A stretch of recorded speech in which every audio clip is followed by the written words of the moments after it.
Hello, hello, Aquarius Collective. Kamusta po kayong lahat? Ako po ito si James from James Tarot PH. Ito po ang inyong weekly reading for July 27 hanggang August 2. Nako, tatawid tayo ng bagong buwan. Ano po naghihintay para sa inyo? Alamin natin. But first, ihanda mo na Aquarius ay yung isang tanong ha, para po sa ating isang tanong, isang sagot. Kung meron po kayong pangmalakasang one question, hawakan nyo po yan at sa dulo po atin po yung babasahin by using these cards. Okay? Let's begin. Inhale and exhale. Holy Spirit, Spirit guides, guide us for today. Your cards for the week. Nice. Siya nga pala mga mahal kong Aquarius, maraming salamat po sa lahat ng mga hindi nag-i-skip ng ads, nagla-like, nag-share, nagko-comment at patuloy pong sumusuporta sa atin every time po na meron tayong libreng reading para po sa inyo. Hello, hello rin po sa ating mga new subscribers. Welcome po sa ating channel and hopefully po sinishare nyo yung ating video para po marami pang makapanood na Aquarius. Okay? And please help me. Do not skip your ads. Okay po? So, in the background of your reading, meron kang the Knight of Pentacles. Okay? Kitang-kita ko dito yung pagpaplano mo. Nagpaplano ka eh. And you're thinking long, hard enough. Kung ano ba yung dapat kong gawin? Ikakanan ko ba to? Ikakaliwa ko? Ipapasa ko na ba? Sisimulan ko na ba yung proyekto? Sisimulan ko na ba yung proseso? Tama ba na magnegosyo na ako ngayon? Marami kang hakbang na nakahinto ngayon dahil gusto mo munang pag-isipan. No? Gusto mo munang mag-pause, mag-break, and ask yourself, what should I need to prepare? What should I need to see? Ano ba yung mga bagay na dapat ko munang maintindihan bago ako gagalaw? Kaya ngayon, nandyan ka, pinagmumuni-munihan mo muna, sinisiguro mo muna na tama ito, tama yun, tama yan, para along the way, kung hahakbang ka man, wala kang aberya or wala kang komplikasyon na biglang ma-experience, di ba? But nevertheless, ramdam ko dito yung, yung pagnanais mo na umandar yung isang bagay, may mapatunguhan yung itatanim mo ngayon para anihin siya balang araw. You are now very serious pagdating sa magandang direksyon ng buhay mo. Congratulations. Especially here, in your core energy, meron kang the Hermit card. Alam ko na meron kang hinahanap. Meron kang isang bagay na pag ito talaga luminaw, pag ito talaga na-confirm or nagkaroon ng legit na mapanghahawakan ko, ilalaban ko to. Ngayon ka nag-iisip kung negosyo ba o trabaho, abroad ba o Pilipinas, marami kang mga kalituhan at hinahanap mo yon ngayon. Kaya nga sabi ko, talagang hindi ka muna gagalaw hanggat hindi ka pa sigurado. Narinig ko dito na kung nandyan ka lang sa comfort zone mo, same old lang yung may isip mong solusyon at may isip mong bagay. Kasi parang dahil nandyan ka lang sa limitado mong space, limitado lang din yung reality na naiintindihan mo, di ba? So, sabi dito, come out, labas-labas para makita mo yung sagot sa mga tanong mo. Sabi nga ano nga yung quote kahapon na napanood ko na sabi niya, if you won't get out of your home city or home province, hindi mo daw may intindihan yung buhay or hindi ka daw lalago or mag-grow. Tama ba yung quote ko?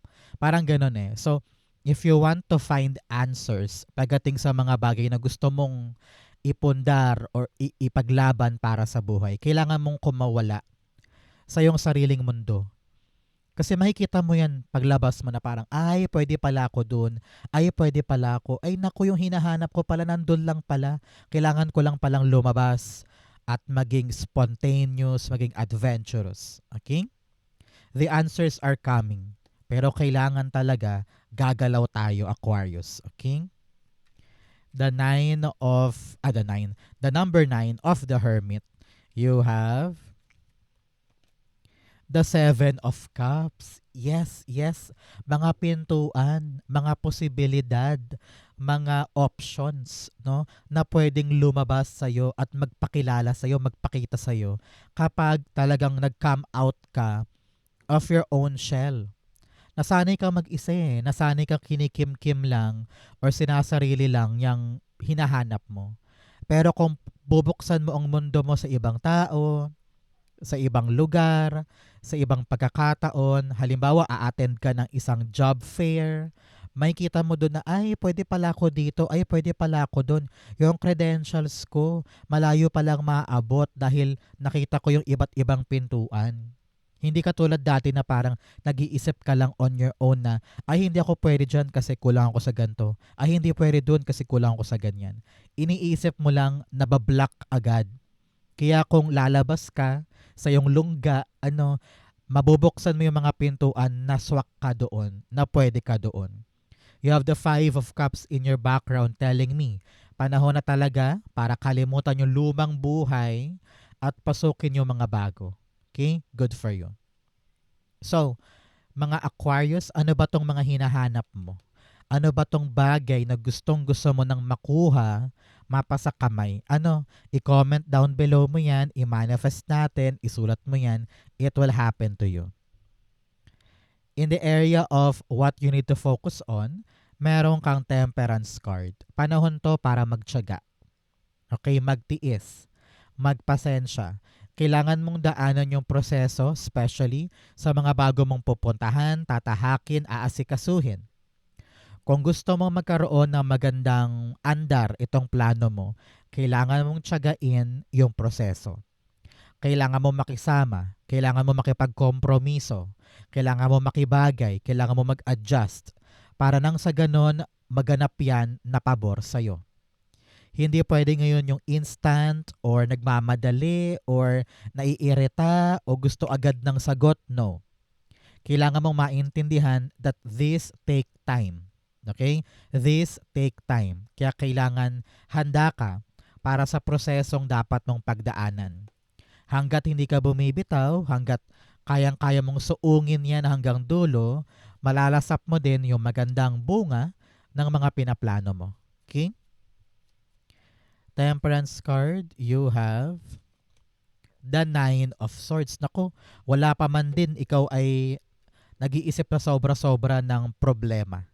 Sabi dito, wag mong masyadong, at the background, Hermit card yan, wag mong masyadong dibdibin or katakutan yung pagsuong mo sa proseso. Halimbawa, ikaw ay humaharap ngayon sa proseso ng training para makapunta sa Korea.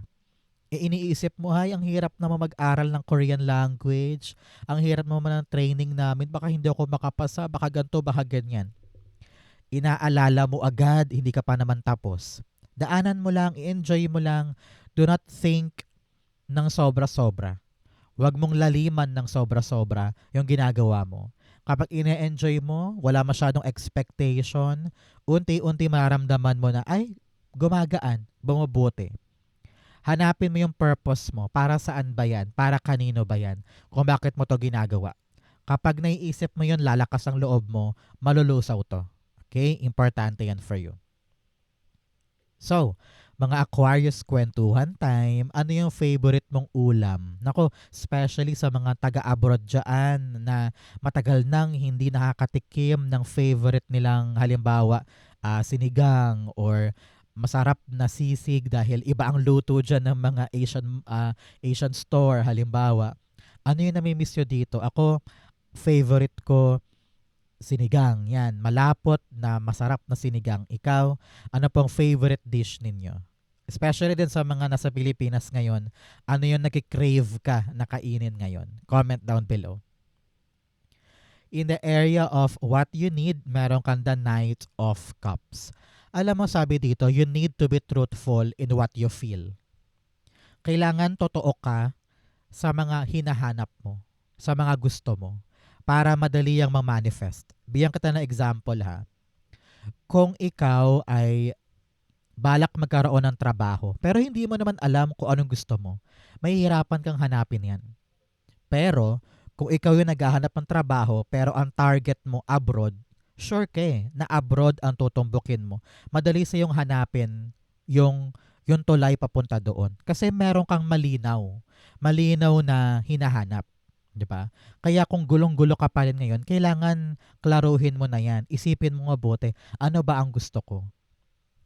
Ano ba ang talaga magpapa-fulfill sa akin na kailangan kong mahanap ngayon, pagsumikapan ngayon. Like I've said, halimbawa, pangarap mo na makahanap ng public school para mapasukan. Ngayon, August na, di ba? So, alam mo kung ano yung tutumbukin mo. Alam mo kung ano yung paggugugulan mo ng oras. No? So, be clear in your intention para sa universe. Hindi rin maguluhan sa frequency mo. Okay? What you want, believe it. What your heart's desires, ipaglaban. At doon ka tumutok. Knight of Cups. The Ace of Swords, yes, kaliwanagan talaga ng isip pagdating sa isang intensyon. Kailangan talaga klaro yan. Hindi pwedeng malabo. Halimbawa, klaro sa akin ngayon na this week ay uunahin ko yung papeles papuntang Japan. O kaya this week, uunahin ko yung registration para sa beauty contest na sasalihan ko. Parang ganyan. Kailangan malinaw para madali ang aksyon, madali ang kilos. At the bottom, you have the World card. World card's all about completion. Completion ng isang malalim na cycle. At ngayon lumiliwanag na kung anong dapat mong gawin para makompleto siya at maganap siya. Okay? In the area of what's affecting your current energy, meron kang the Two of Cups. Kung meron ka mang hinahanap na partner, kung ikaw ay single, sa mga single Aquarius dyan, parang you will see. Magbubukas yung mga pintuan para mahanap mo yung tamang partner. So congratulations. Gugulong na yung plano mo pagdating sa isang affam, sa isang soulmate match, sa isang date na potentially ay seryoso. So congratulations. For others na hindi naman love life ang issue, sabi dito kung meron ka mang negotiation, kontrata, agreement, or pag-uusap, kailangan talaga open ka for the possibility na maplansya yan or maasikaso yan. Hindi pwedeng oo ka lang ng oo sa mga gusto niya. Kailangan meron ka ring binibigay or pinapakita para maliwanag kung ano ba yung mapapala ko sa pag-uusap na ito. Ako ba'y satisfied sa ating pinag-usapan? Ako ba'y makukuha ko yung fair share ko or hindi? Kailangan maliwanag yan. Hindi magulo, hindi paiba-iba, hindi confusing, at walang misinterpretation or misunderstanding. Okay? Pag-usapan ng mga plano, pag-usapan ng mga negotiation para malinaw yung tatahakin mo at magbukas yung mga dapat magbukas. Okay? The Two of Cups is being clarified by the Justice card. Uy, meron sa inyo parang balak ikasal or maghanap ng soulmate match. Nakita ko dito parang pumunta ka sa mga lugar kung saan merong institusyon. Halimbawa, korte or government agencies, city hall, mga ganyan. Kung saan parang merong nilalapag na batas, you will meet someone there. Para sa mga single yan ha. Para naman sa mga hindi love life ang issue, kung ano naman tong pinag-uusapan ninyo, Six of Pentacles at the bottom, ibibigay sa'yo yung nararapat na para sa'yo. Halimbawa, nakikipag-usap ka para sa isang kontrata, sa isang mana, sa isang lump sum, sa isang loan, nakikipag-usap ka for contract renewal, or nakikipag-usap ka halimbawa para sa isang binibentang property or sinasangla, ganyan, it will pursue. Maganda to. Maganda yung outcome, ibibigay yung para sa'yo. Kaya huwag ka nang malungkot dyan. Mahanap mo na yung tamang pintuan na sasagot sa mga tanong mo. Congratulations. In your near future, you have the Two of Swords. Ang tabayanan mo, 2 weeks or 2 months after watching this video, talagang malinaw na sa'yo yung direksyon na pupuntahan mo. Matapos mong masagot yung mga questions mo, matapos luminaw yung mga malabo, nagbubukas yung mga pintuan para sa'yo. Halimbawa, iniisip mo, saan ako pwede magtrabaho ngayon? Wala akong mapasukan. Hala, ano ba yung dapat sa akin? Bigla, boom, nagbukas yung mga other options. So ngayon, pipili ka na parang, ay, ano dito yung talagang swak na swak para sa akin na magtutulay sa mga plano ko, na magbibigay sa akin ng fulfillment sa mga nais ko. Halimbawa, ang plano mo magkaroon ng ipon, makabili ng bahay, or mabawi na yung nakasangla. So, kung ano man tong opportunity na magbubukas, sabi mo, ay, baka ito na yun, baka ito na yung pintuan para sa akin, pipiliin ko to. No? Kung ano tong choice mo na to, ito yung magpapaandar sa mga plano mo. Congratulations, okay? Clarify natin. The Two of Swords, the Four of Swords. Wow, relax ka na. Payapa mong tatahakin tong choice na ito. Sabi nga, kapag daw tama ang desisyon, mararamdaman mo yan na parang payapa, tahimik, walang pagpuwersa, walang pilitan, hindi ka binabagabag, hindi ka nagigilty. That is the right choice. At pinagdasal mo to, sayo mo, God, pipiliin ko to, I will make a choice, tulungan mo ko. So parang ikaw, merong kapayapaan sa puso mo na guarded ka, guided ka, protected ka. Kaya whatever you choose, pagdating ng balang araw, no, 2 weeks or 2 months from now, you will feel at ease. You will feel na parang, hay, salamat, nakapag-decide na ako, alam ko na gagawin ko. At the bottom, the Four of Cups. Hindi ka na malungkot, meron ka talagang pipiliin na bagong landas na alam mong magpapa-excite sa'yo. Kaya relax ka na. Congratulations. In your challenge, meron kang the Five of Swords. Nako, ito ang problema mo this week. Masyado ka mapagpatol sa mga away sa paligid, sa mga issue sa lipunan, sa mga online conversation, sa mga kapitbahay mo, katrabaho mo. Medyo irritable ka ngayon. No? Kaya panahon to for you Aquarius na piliin mo yung mga laban mo. Piliin mo yung mga away mo. You have 5 and 5 here telling you of change. Baguhin natin yung ating focus. Imbes na mag-focus ka sa mga kanigahan, sa mga pangit na nangyayari, sa mga aberya sa paligid, i-pivot mo, ibahin mo yung perspective mo. Tignan mo kung ano yung gumagana, kung ano yung available, kung ano yung blessing. Doon ka maglaan ng maraming oras sa magandang bagay. Okay?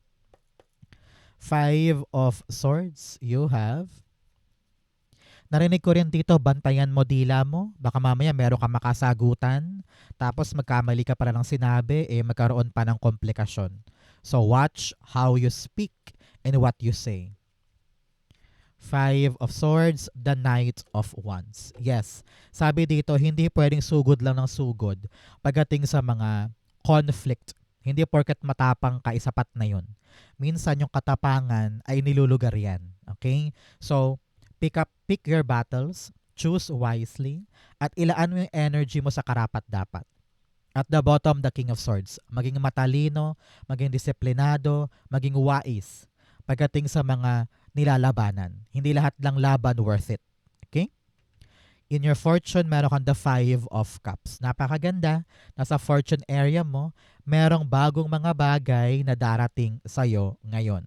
Kaya huwag ka nang manghinayang pa sa mga natapos, sa mga nakaraan, no? Panahon to para ma-excite dahil, huy, may bago na.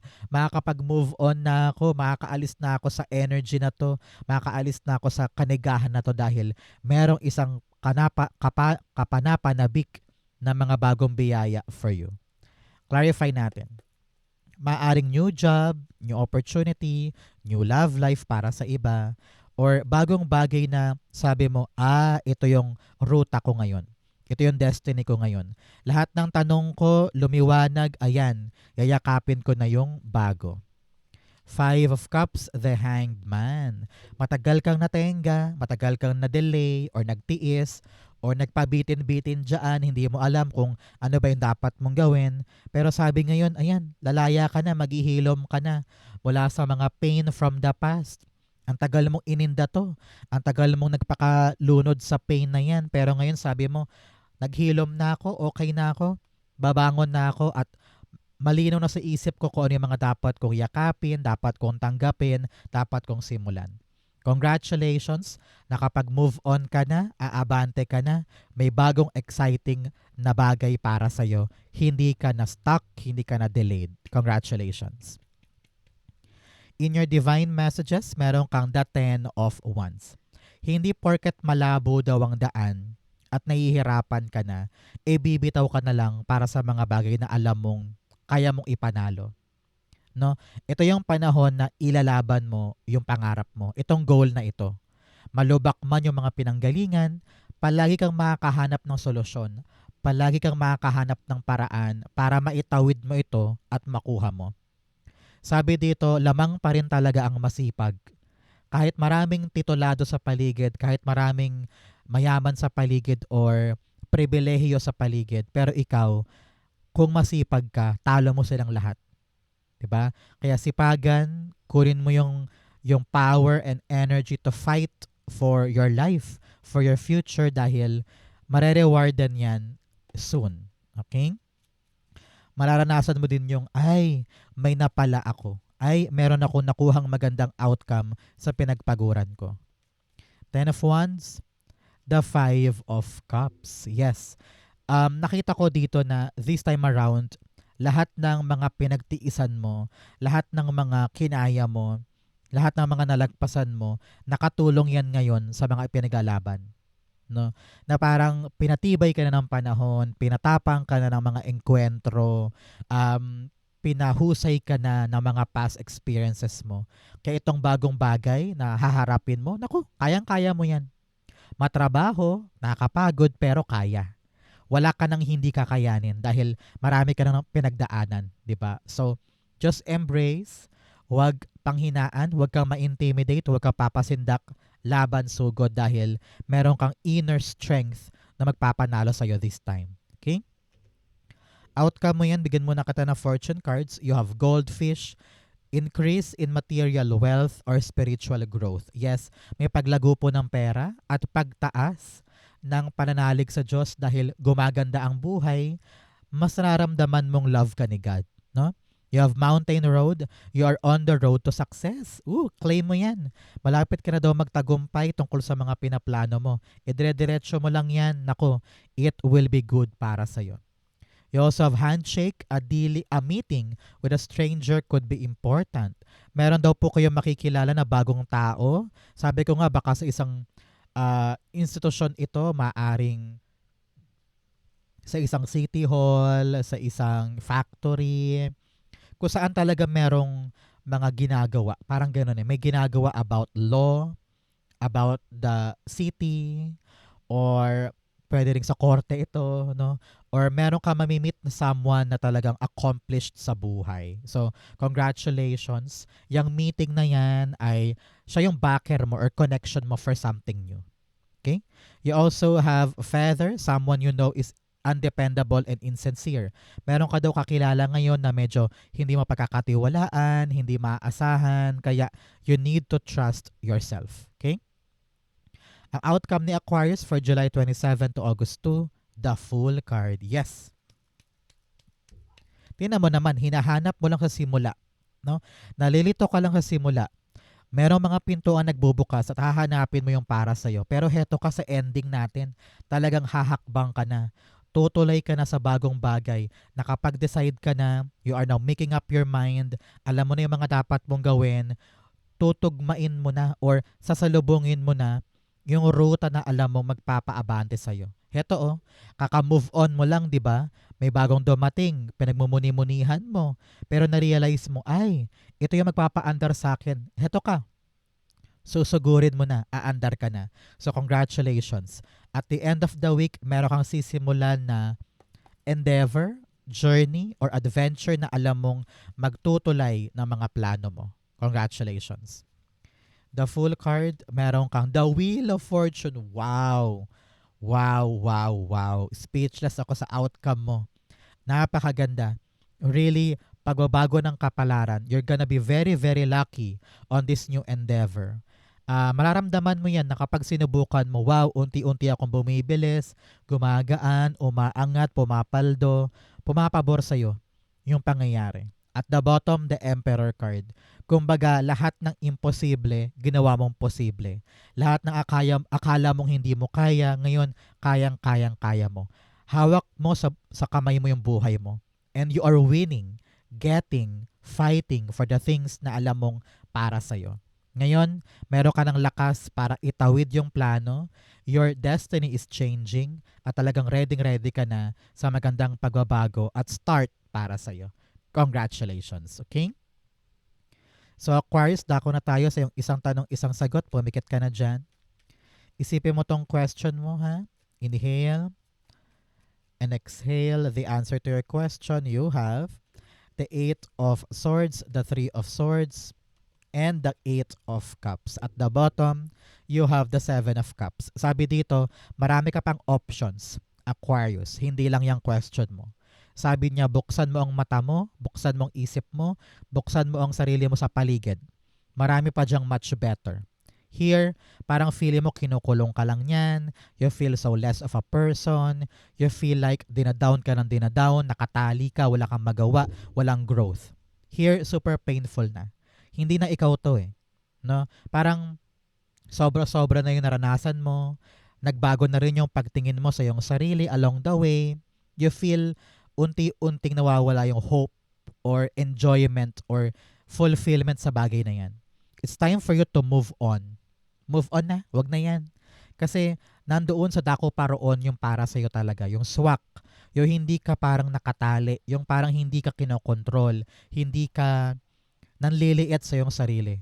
Yung lugar kung saan masaya, tahimik, hindi ka nasasaktan, hindi ka umiiyak, hindi ka nai-stress, hindi ka na-heartbroken ng ganyan. Yung question mo, that is not for you. Meron pang iba. No? So for now, it's a no. Kailangan ngayon maging brave enough ka to really walk away and believe in yourself again na meron pang magbubukas para sa akin, na talagang swak para sa akin. Meron yan. Nakita ko dito redirection. No, nililipat ka ni God sa talagang para sa'yo. Para hindi ka ma-stuck at para hindi ka masaktan dito. Okay? For now is a no. Save yourself and be open to new things. Meron pa dyan. Kayang-kaya mo yan. Okay? So Aquarius, yan po yung isang tanong, isang sagot. Ganon din po ang yung July 27 to August 2. Sa po kayo nakaresonate, comment below. Basahin ko po yan. Thank you Holy Spirit, Spirit Guides for the clarity for today. Thank you po mga Aquarius for watching hanggang dulo. I love you. This has been James for James Tarot PH. God bless everybody.